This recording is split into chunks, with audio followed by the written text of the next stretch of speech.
بسم اللہ الرحمن الرحیم۔ بہت ہی اہم مسئلہ، قربانی کے جانور میں عقیقہ۔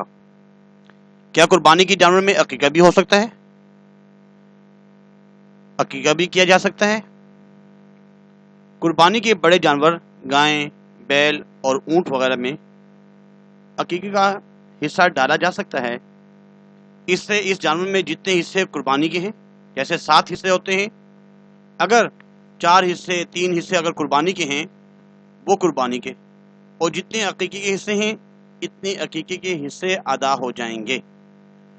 قربانی کے ساتھ عقیقہ کرتے ہوئے قربانی کی گائیں وغیرہ میں لڑکے کے لیے 2 حصے اور لڑکی کے لیے 1 حصہ رکھ لے، یہ مستحب ہے۔ جیسے 7 حصے ہوتے ہیں، اگر ایک بیٹا ہے اس کے 2 حصے، بیٹی ہے اس کا 1 حصہ، 3 حصے تو یہ ہو گئے، اور 4 حصے جو ہے 3 حصے عقیقے کے ہو گئے اور 4 حصے وہ قربانی کے کیے جا سکتے ہیں۔ اللہ تعالی عمل کی توفیق عطا فرمائے۔ وما علینا الا البلاغ المبین۔